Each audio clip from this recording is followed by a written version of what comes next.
दोस्तों, हमारे पास कई ऐसी चीज़ें हैं जिन्हें हम देखते हैं, इस्तेमाल करते हैं, मगर हमें ये नहीं पता है कि ये काम कैसे करते हैं। ऐसी एक चीज़ है एसी, जो आजकल हम हर जगह देखते हैं, मगर हमें ये नहीं पता कि एसी गर्मी को ठंड में कैसे बदलता है, कैसे वो 30 से 40 डिग्री की गर्मी को 10 मिनट में गायब कर देता है। क्या छिपा है आखिर इस डब्बे के अंदर जो सूरज से टक्कर ले लेता है, ये बताएंगे हम आपको इस वीडियो के अंदर कि कैसे काम करता है आपका एसी और इससे होने वाले नुकसान। तो वीडियो को अंत तक ज़रूर देखें। आप में से बहुत से लोगों को पता होगा कि एसी की फुल फॉर्म एयर कंडीशनर होती है, लेकिन किसी को ये नहीं पता कि एयर कंडीशनर को हिंदी में वातानुकूलक कहते हैं।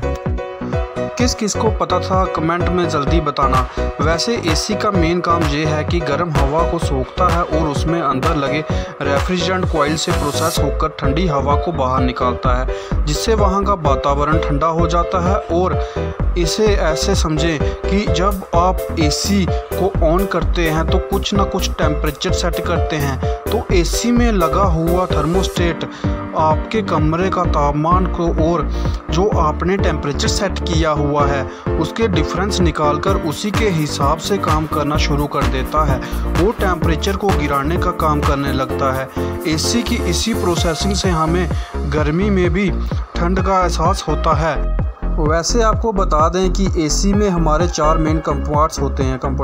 इवेपोरेटर, कंप्रेसर, कंडेंसर और एक्सपेंशन वाल्व। कंप्रेसर और कंडेंसर जो होता है वो हमेशा घर के बाहर वाली तरफ ही लगता है। फिर चाहे आप स्प्लिट एसी लें, चाहे आप विंडो एसी लें, जो हमारा कंप्रेसर और कंडेंसर है वो बाहर की तरफ ही लगेगा। और उसी से उल्टा इवेपोरेटर और एयर कंडीशनर हमारा रूम के जो अंदर लगता है, और जो एक्सपेंशन वाल्व है वो इन दोनों के बीच में काम करता है। अब आपको समझाते हैं ये चारों चीज़ें कैसे काम करती हैं और कैसे गर्मी में ठंडक का एहसास दिलाती हैं।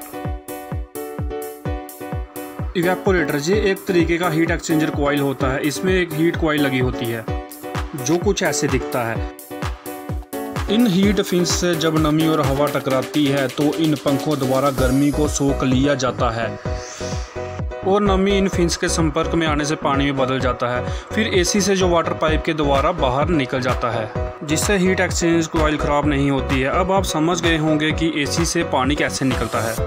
कंप्रेसर, जब इवेपोरेटर से लो प्रेशर गैस कंप्रेसर में पहुंचती है, कंप्रेसर उस गैस को फिर से कंप्रेस करके उस गैस का टेम्परेचर और प्रेशर बढ़ा देता है। ये एक तरह से पंप का भी काम करता है, जो एयर कंडीशनर में रेफ्रिजरेंट के बहाव को बनाए रखता है। कंडेंसर, अब जब कंप्रेसर ने लो प्रेशर गैस को हाई प्रेशर गैस में बदल दिया है तो इस हाई प्रेशर गैस को कंप्रेसर कंडेंसर की तरफ भेजता है, और जब ये कंडेंसर के पास पहुंचती है तो ये इसकी गर्मी को बाहर निकालता है और रेफ्रिजरेटर को गैस से लिक्विड में कन्वर्ट करता है, और फिर से लिक्विड को एक्सपेंशन वाल्व में भेज दिया जाता है।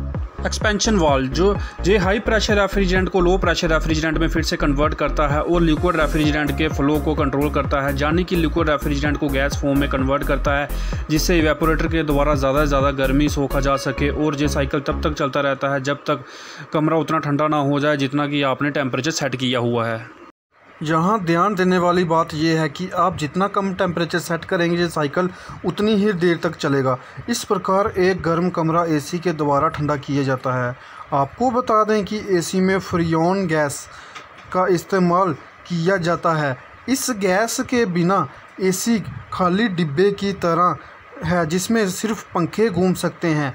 तो ये था एसी और उसके काम, जो हमने आपको सरल शब्दों में बता दिया है। अब हम आपको अपनी अगली वीडियो में बताएंगे कि एसी के नुकसान क्या हैं। तब तक के लिए धन्यवाद। वीडियो को लाइक कर दें और चैनल को सब्सक्राइब कर दें।